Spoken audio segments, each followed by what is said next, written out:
science, no matter how much science improves, everything begins with a mother.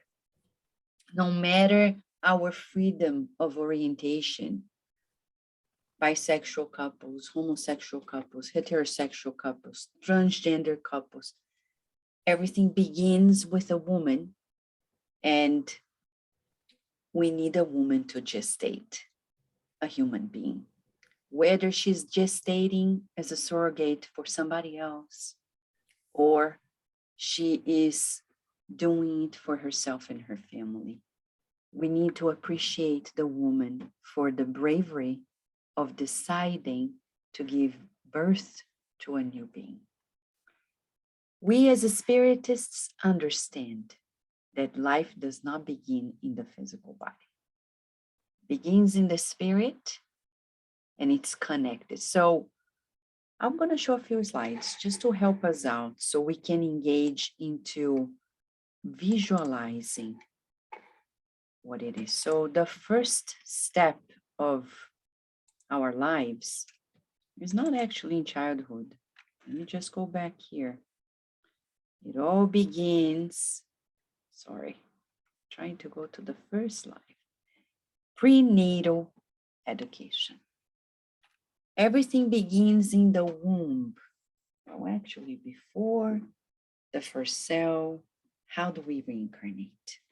If we go to the book, The Messengers, from No Solar to the Messengers, Missionaries of the Light, many others, André Luiz through Chico Xavier, time and again, explain to us the mechanism. And the mechanism can be simplified in this way. There is a spirit, right? Connected to a perispirit. And this is just a symbolic diagram. It's a drawing. So we are actually enveloped by the spiritual body, the perispirit, that is going to be through which the first connection at conception, the first physical touch. It's like touchdown to conception. At that moment, there is already a reincarnating spirit connected to the body. There is no dispute. People say, oh, maybe we could have an abortion at 20 weeks. The heart is already beating there. There's life already there. So it's our choice. God doesn't force us. He doesn't come and say, you bad if you do this. But kindly, he creates laws that will teach us the consequences of our choices. It's an educational process. It's no punishment, but we'll have to take charge for the choices we made.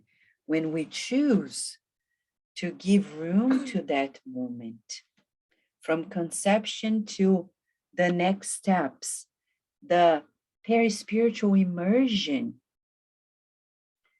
in the vital fluid and multiplying the cells, forming the physical body in such a perfect way that scientists, the more they study gestation and its phases and pregnancy as a whole, they say it's a miracle of life, because it's like a being being born within yourself. But we in our society, we do not appreciate it as much as we should, because our masculine, even in women, are too strong. We appreciate people being CEOs of company, women being vice presidents, women being presidents, and we are not yet truly supportive of the most important mission any woman can achieve, which is, as a homeopathic doctor once said, this, Vanessa, is the greatest project you ever do, when I was gestating Virginia. It's so real if we just come along.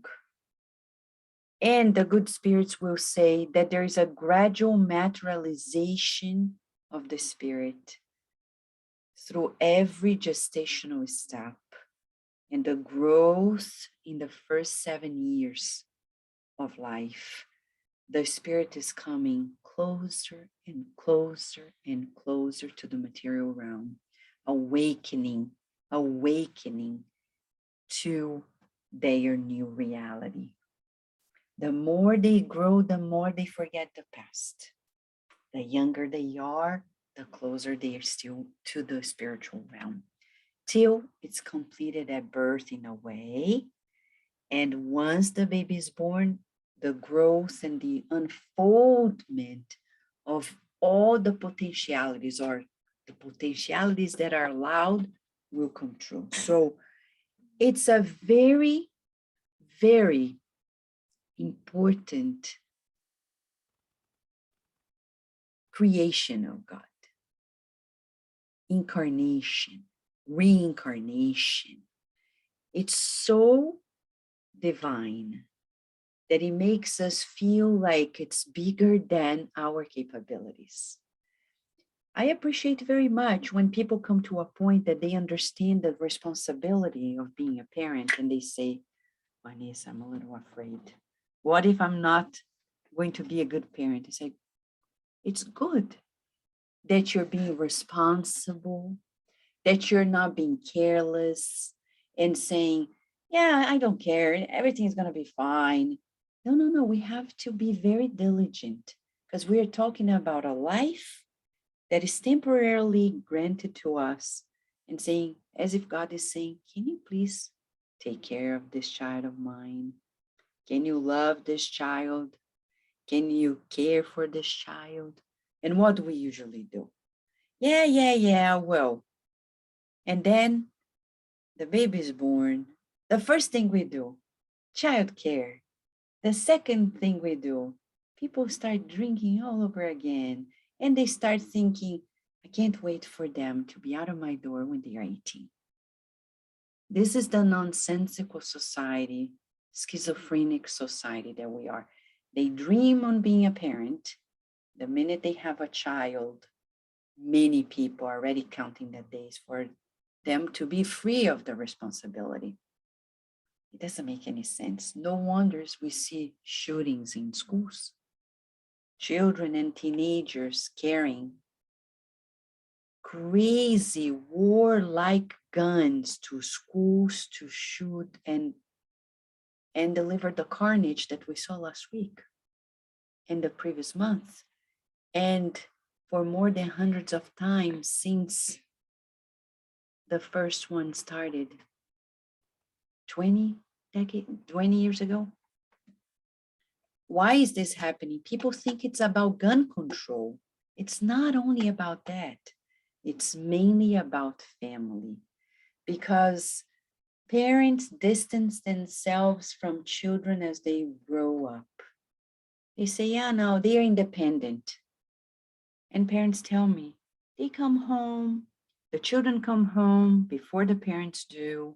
They have to wait for the parents, and parents say, I'll be there by X time, but before you do so, make sure you do this, that, and the other. And they think a 9-year-old will be able to make choices constantly wise if even adults cannot make wise constant choices.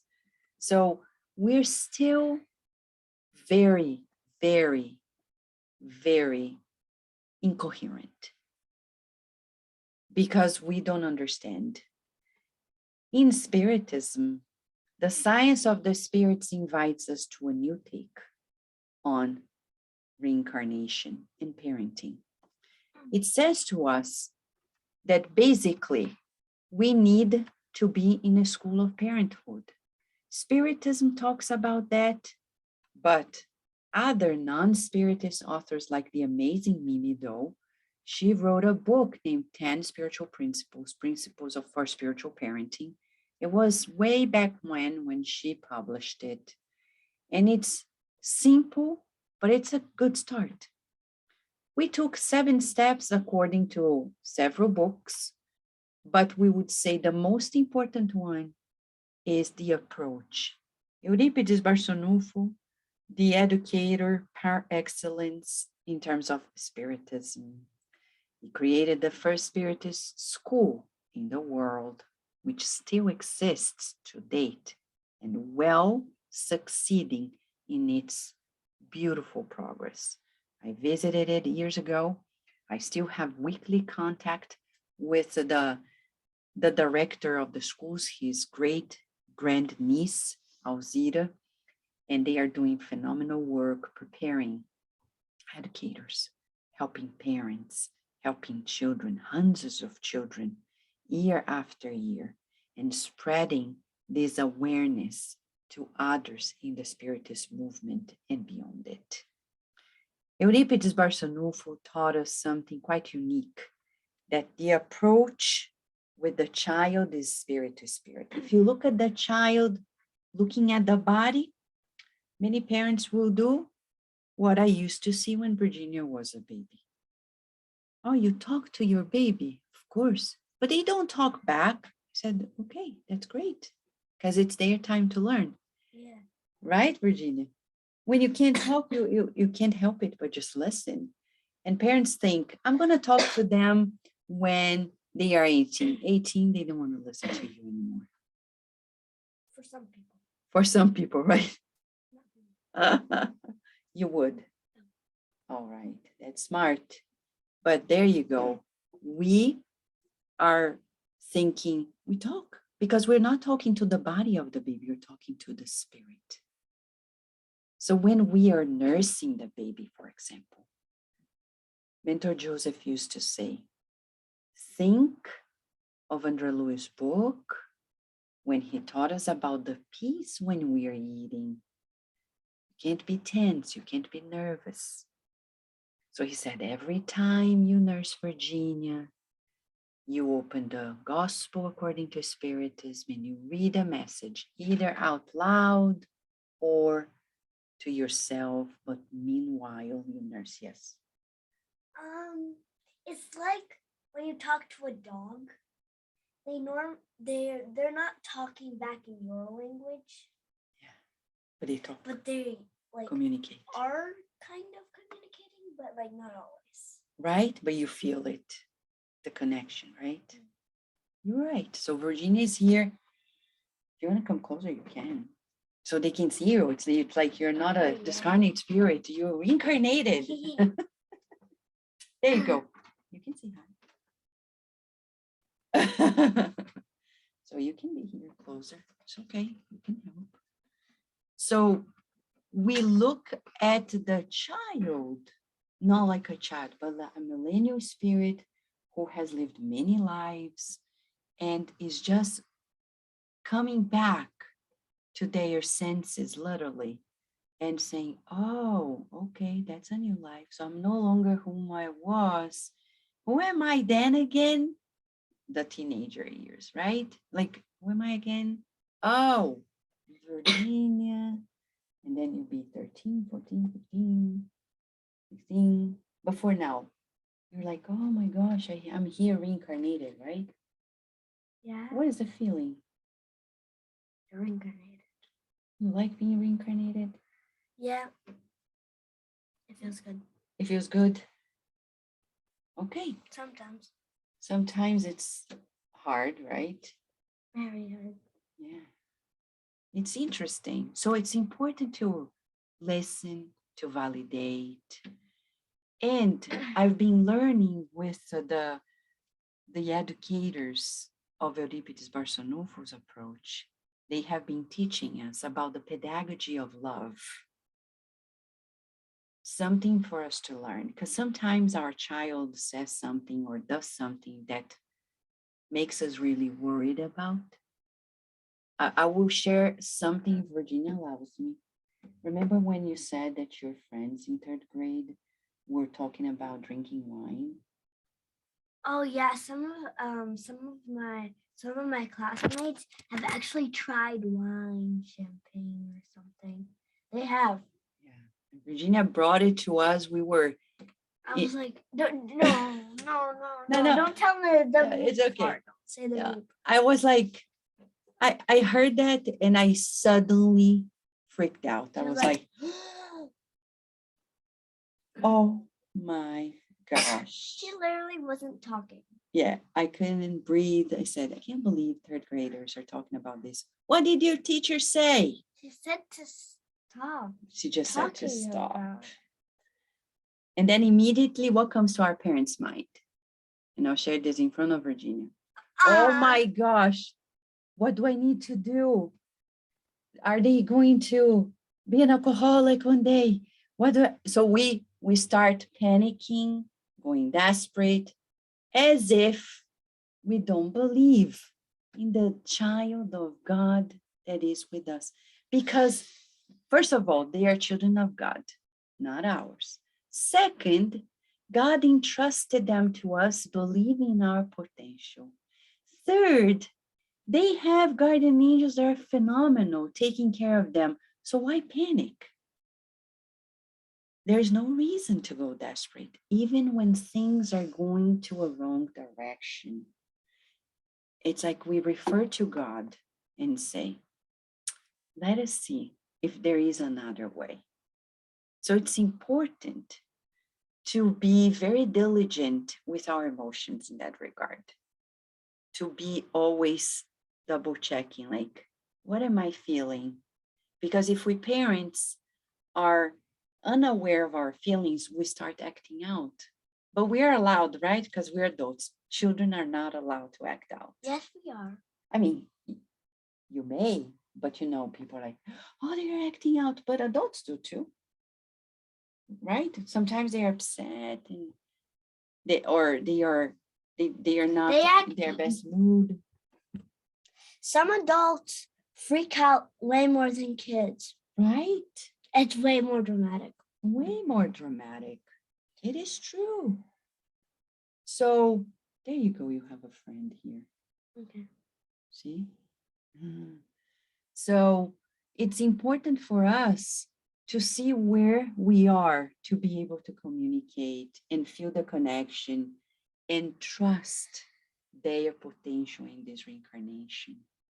Trust that they are here to succeed, but not succeed in the terms of the world, which is be rich, be famous, have a comfortable life, and retiring by 40.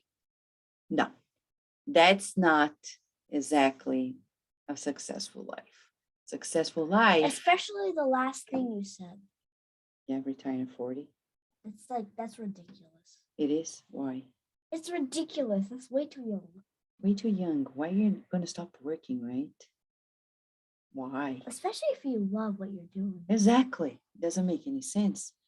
So, chapter 18, actually 11 of the book No Solar talks about the lower zones. I thought it was 13. Yeah, it's 11.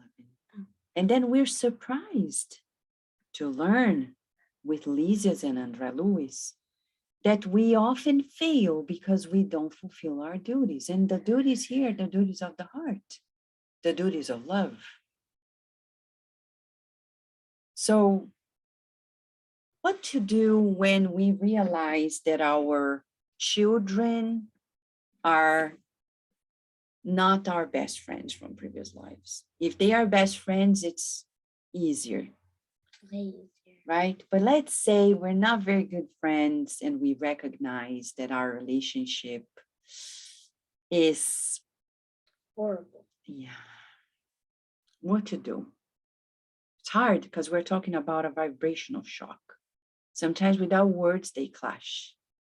They look at each other, they don't approve of one another, they're always complaining of one another, the parents to the child to the parents, as if they don't validate their existence. So that's sad. It's sad, right? But it exists to the point that sometimes they become strangers. And there is what we call, estrangement. So we have to find ways around it so the gospel of Jesus help us in that regard.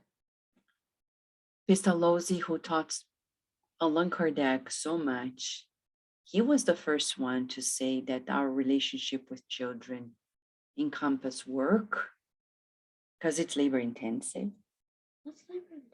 I mean, it's workful. Yeah, it's like I made up a word. you know, well, think about when you don't have a child. Let's say You can you, do whatever you want. yeah, you, I want to go to the movie. I want to go do this, that, and the other. And then it's shorter. Yeah, The the movie, right? what's it called? The option. The options. Then solidarity, because then we look at them and say, man, just a while ago they were independent in a previous life, in the spiritual realm. No matter the situation, it's not easy to be dependent on adults and parents. I mean, we need to have this compassion and persevere. So Pestalozzi said, it's not going to be simple. Not going to be easy Well, I mean, it's wonderful, at all. but it's like a gardener. Yes, a gardener, says St. Augustine, chapter 14, item 9 of the Gospel according to Spiritism.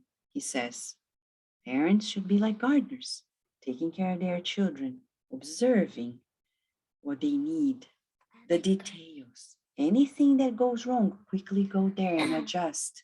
Sometimes we need to find teachers, other helpers, friends to join in. As Joanna De Angelis says in her book, Family Constellation, forming this constellation around the child to support. Many kids fail because they don't have a good support system, including family, community, society as a whole, including schools. We need to improve our schools. We need to include emotional education, not this teeny bits that they already do. I know we're getting there, but we're still very, very illiterate about emotions. So schools where kids will spend most of their days for quite a while are also the place where we should give a more solid foundation. And the solid foundation, we're talking about this spiritually centered family, the practice of loving kindness. Some schools do have some emotional stuff. Like your school? Yeah. You want to tell them what's the name? It's called the Positivity Project. It's where you learn about these positivity strengths that you can use in real life, like teamwork, optimism, and creativity, perspective. What else? Wow, that's a lot already for us, right? Well, there's more than 20. Do you feel that changes? Love to. Yeah, it changes the way you understand life when they teach you these things in Positivity Project. You will refer to that somewhat sometime during the day or in your life. And also they have humor, and it does help. Yeah. And they also have gratitude, which is one of the most important ones. Why? Because it's gratitude. Yeah. Gratitude is gratitude. Gratitude. It's a good thing to exercise before we go to sleep. Yeah. The blessings. The 3 blessings before you go to sleep. Yeah, Dr. Martin Salomon, he did a full research on the importance of boosting, like learned optimism. Even if we don't know, we can learn it. People who are good at being optimistic, seeking the good, as Emmanuel says in the book Thought and Life, they will overcome obstacles. They will be more resilient and endure the hardships of life. And how do we practice it? So one thing that he found out is every night, as Virginia mentioned, you stop with your child and think about 3 blessings of the day. Or more. Or more, right? Or maybe 10. That's what it should be. It should be 10. Should be 10. Yeah, because there's a lot of them every day. Exactly. So what is this practice of loving kindness? Only the gospel explains it to us. Inevitably, the gospel of Jesus is fully centered in this, but we are living at a time in which many children are being raised without a spiritual north or religion. It's true. I remember this morning when I put the shirt that a friend gave to me about prayer, I was dressing up to take Virginia to jazz class. And then I thought before leaving home, oh my gosh, what if people read this and they think it's weird? Yeah, we do think of that sometimes. That's why we don't talk about it. Because not everybody has a religion like ours. We respect people's freedom, but at the same time, we're free to wear what we want. We didn't wear this just to send a message because we feel good about it. But you see, then I told myself, Vanessa, come on, at this day and age, you know better. People do judge you sometimes with things like where it happens. Yes, It doesn't feel good. it does. When you see somebody like, about your shirt, you feel horrible. Then what happens next? How do you overcome it? You're like, you don't, what's it called? You can't rely on what people tell you to do or anything. Because, Yeah, you just trust that your choice, your family choice is what's good for you. But you do feel embarrassed. Yeah, but then Sometimes. we overcome it. We have Jesus as our model. How many times he was not understood? Many times. Many times. How many times people look at him and thought he was weird? What did he do? Nothing. He didn't react. What did he do? He practiced understanding. Well, it was perfect, basically. And he's our model for that very reason. This morning at Cardiac Radio, in our morning prayer, we were reading a message by Joanna de Angelis from the book Child of God, titled Patience in You. And she says clearly to us, don't be afflicted, never be in a hurry. Go ahead, work patiently, and wait for the results of your action. With patience, you'll be able to cope with any situation. And I think in parenting, patience is number one. Yeah, because a parent without patience is a disaster. You never get to do what you want to do. It's true. Right. It's wasteful. It's wasteful. Exactly. So loving kindness is like understanding and together embracing the changes of times. I mean, during this pandemic, we can't, everyone. So stressful, right? It's been very stressful. But also, it has been like the first months of COVID, I was like, COVID is like vacation for me. I loved it.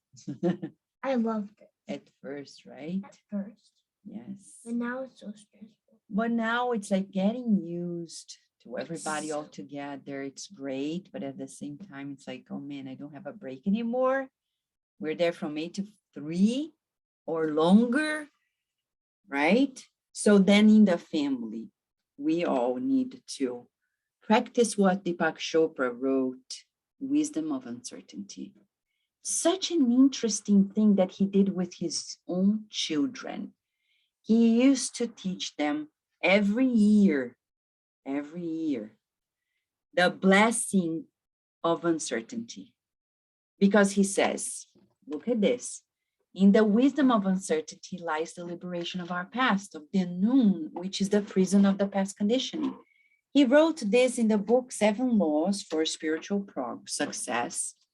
And he says that he used to do this every New Year's Eve with his children, thinking about what uncertain things they would like to experience in the new year. Because he said, if we want to progress, we want to be where we've never been.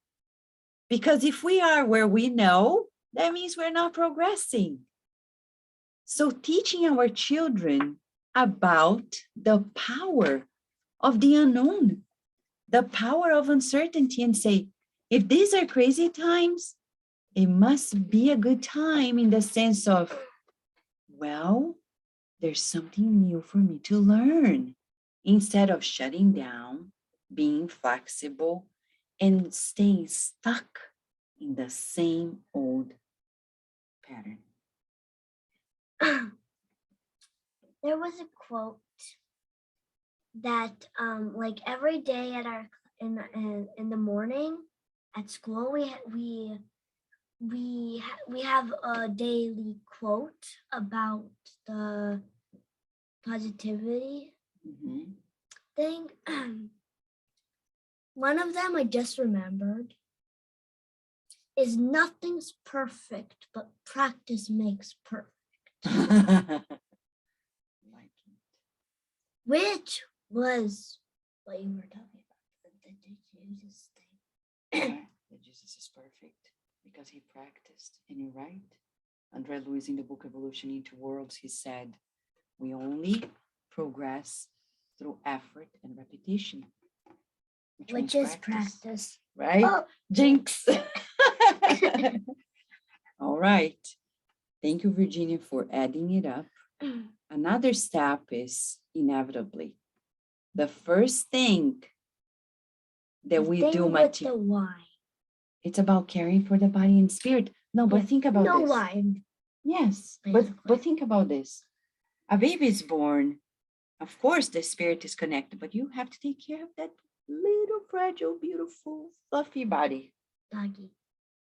It's like a dog. And then a pet. And then how do we do it? With respect. I remember whenever I would change Virginia's diaper, Mentor Joseph said, Vanessa, respect her body.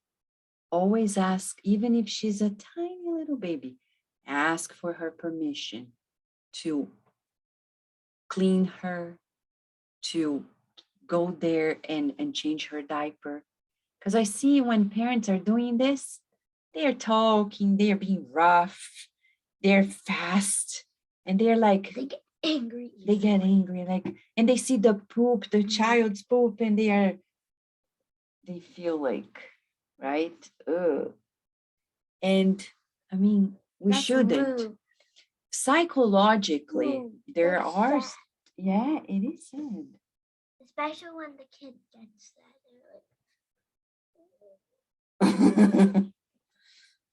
And it's actually true because several psychological papers have pointed to the direction that parents' yucky feelings about changing their children's diapers will be translated later in the way their children relate to their body. Because they don't understand that the parents are yucked about the poop and the pee. They think it's about them. They absorb it, and later, little things. Because they're still looking almost like a few degrees off from them. Right? And they think, is it me? Yes. That's what psychology says. Children take it in. They will think it's about them. And then later, when they grow up, they don't have a good relationship with their body. But they do the same thing if they have children. Of course. And then when we take a shower, for example, it's a good time for parents to teach their children about thanking the body. Yeah, we have a song about it. Okay, no. Yeah? No. We say in a song, thanking the body every time, every day we take a shower, to remind ourselves that the body is not us, and that the body is our best asset to be in a reincarnation. If we don't care for it, if we go to the gospel according to Spiritism, it's the only way we can reincarnate. Exactly. Without a body, we're out of here. So the good spirits, they wrote, and Kardec titled it, Take Care of Body and Spirit. Not the reverse. Why? Because the body is the Most important part. when we are reincarnated. Not that the spirit is not, but if you don't take care of the body, many people. Well, if you don't take care of the body, you're not taking care of anything, basically. Exactly. So then you can't be reincarnated. So They take you out with the vacuum. That's what you taught me. Oh, okay. We'll talk about that later then. So that's what we say, patting the body. It's the way we will teach our children, like the body is like a pet, because they are like little cells. That's so cute. Right? I wish I could touch the paws. I know.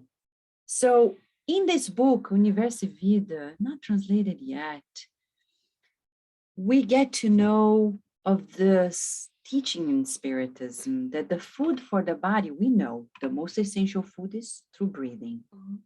Yeah, so we need to learn how to breathe. In the relaxation breathing, like slowly and deeply. But what is the food for the soul? What nourishes us? If I eat... Good emotions. Oh, and what is the best emotion of them all? Gratefulness. Love, right? Oh yeah, I forgot about that. Like, right? You just said happiness, love.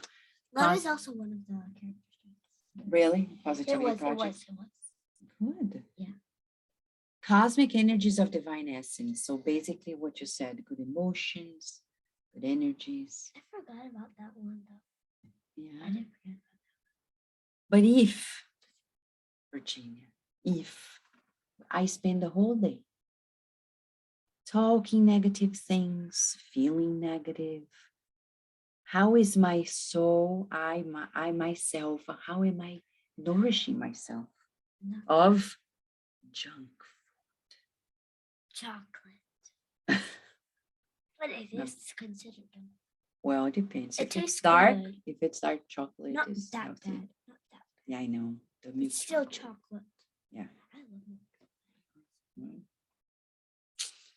So we need to learn to breathe, teaching our children. Nowadays, there are mindfulness projects. There are cards for that. Right. There's basically everything. Right. Everything you can imagine. Yeah. So in the center, for example, the Spiritual Society of Virginia, in our program, we They taught sometimes about it. even have affirmations on Yeah. the mouse Yeah. things. Right, for you too.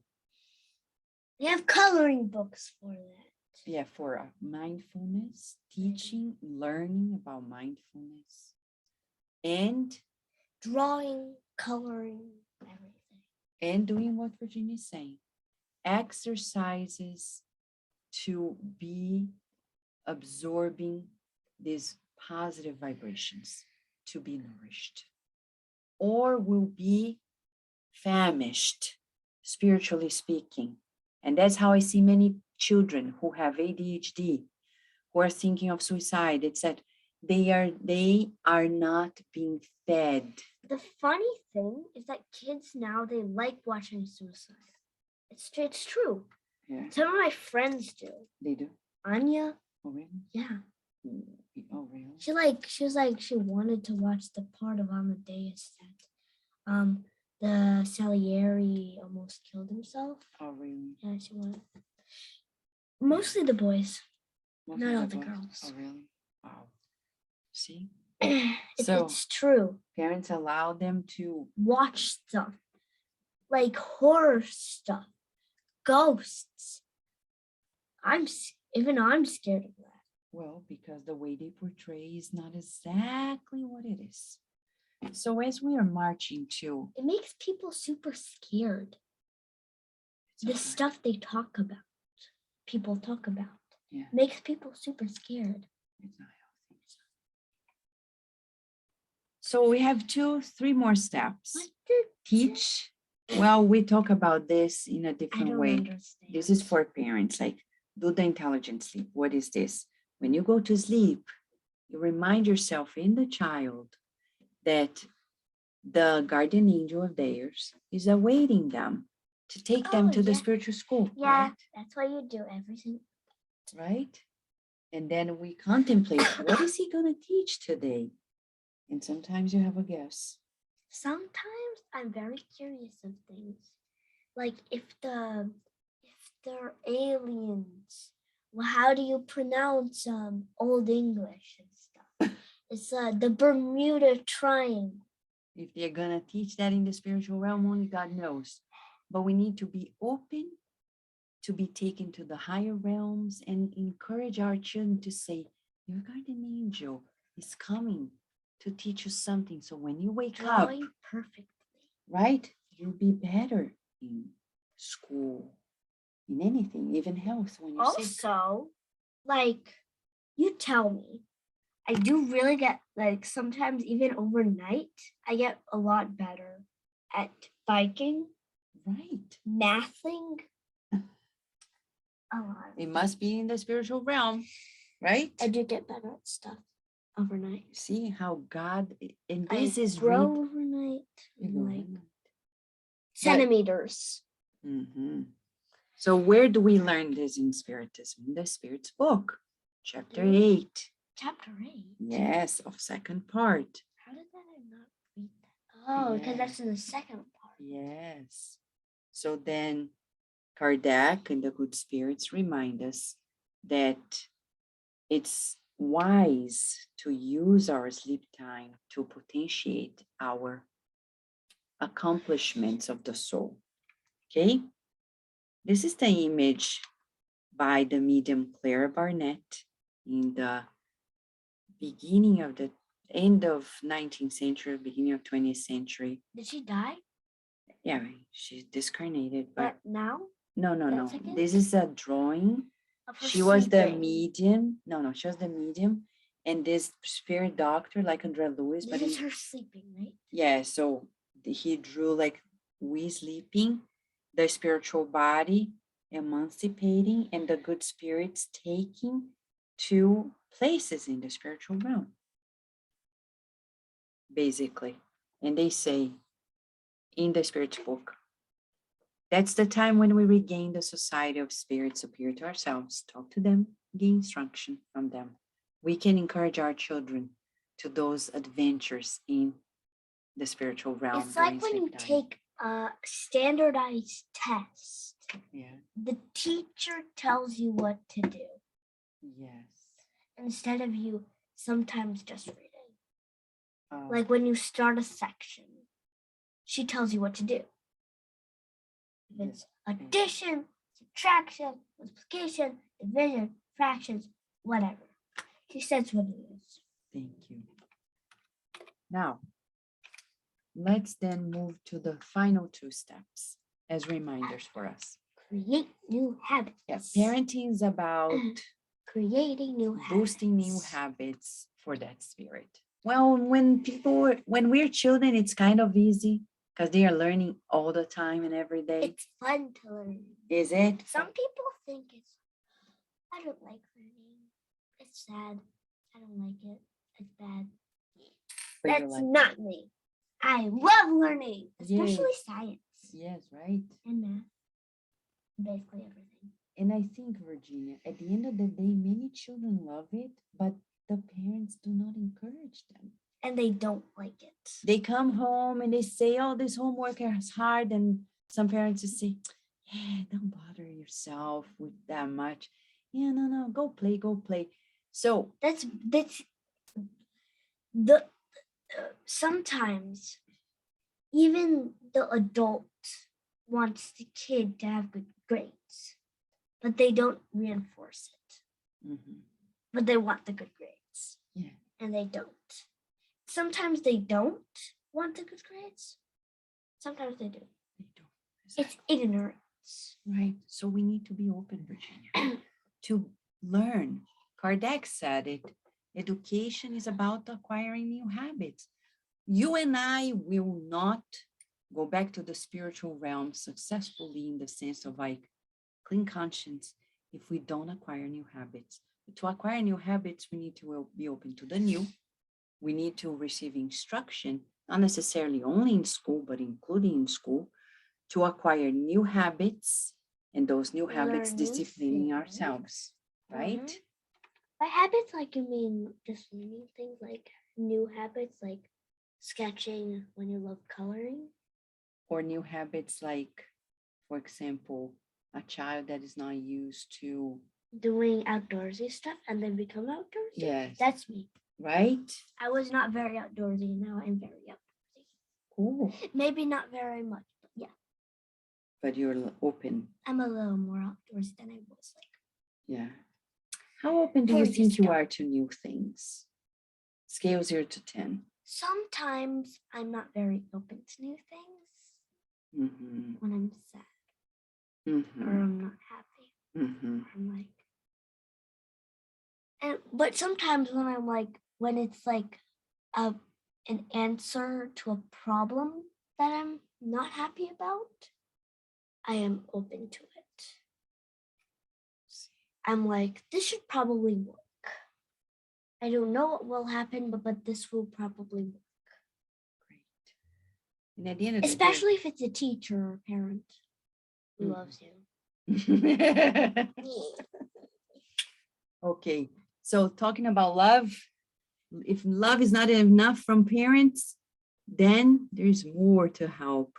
You have to gain their trust.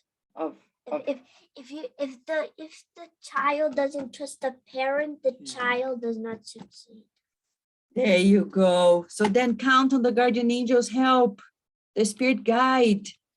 Yes. So that's why it is vital. Why is it called God at Home? Or God at home, or gospel at home. It's when we bring that time about our relationship with God in the family group. Ideally, we do this every day. And that helps.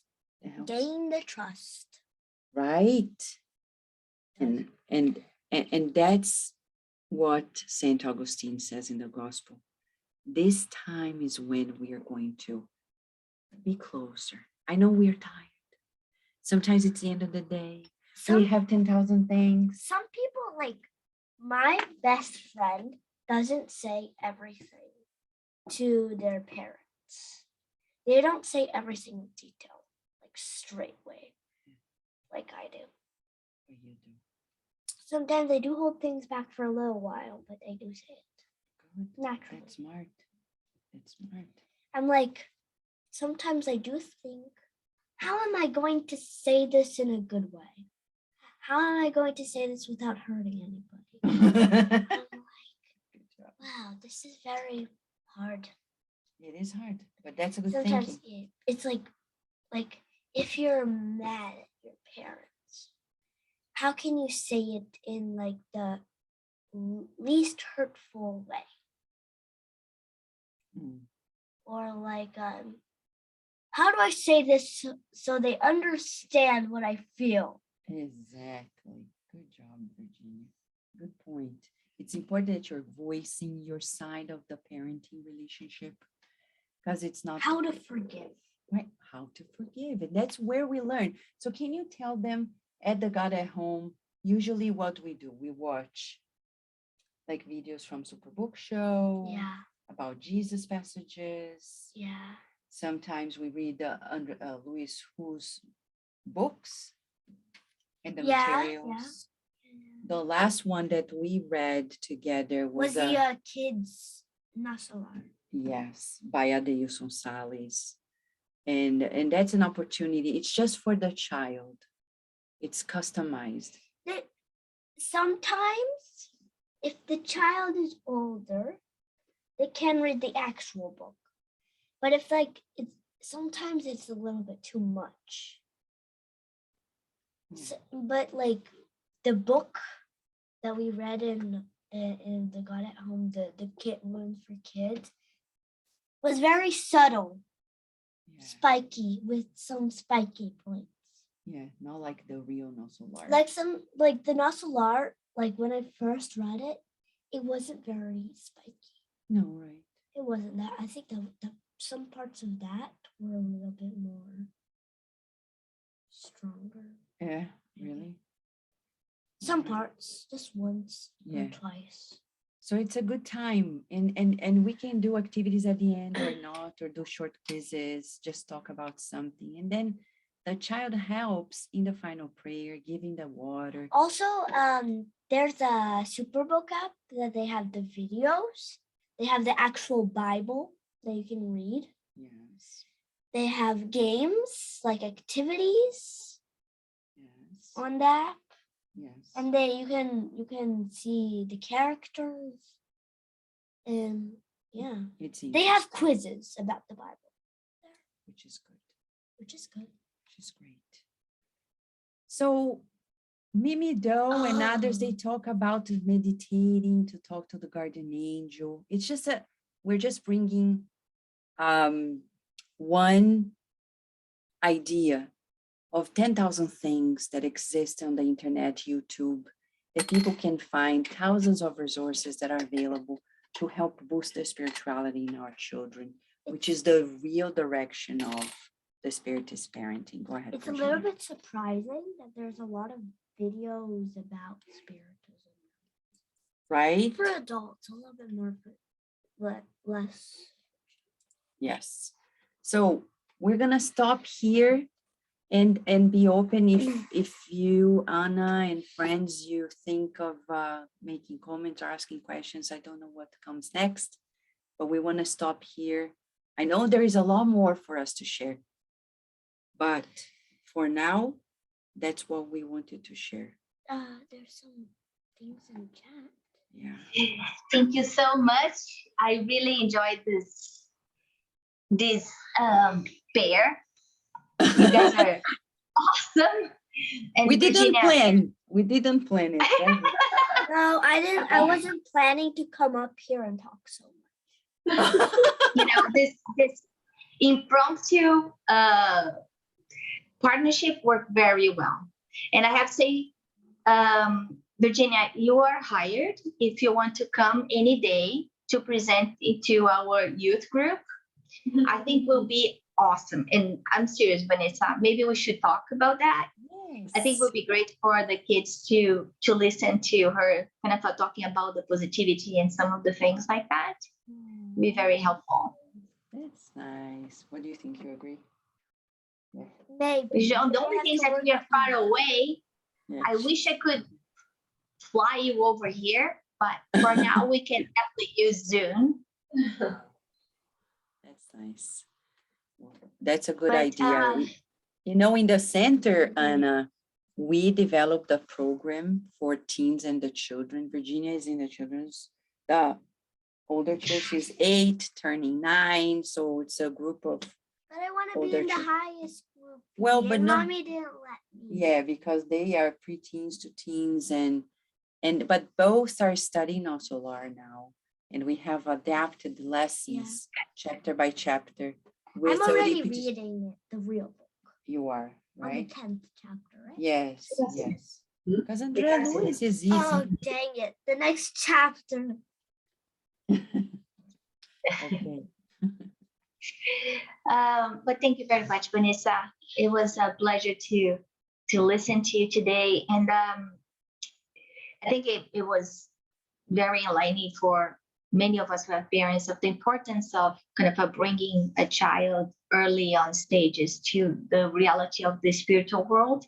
Interesting enough is that last night we had our all hands from the Spiritist group, and we noticed that in our youth group, some of the mothers are not really engaged, and there's some reasons that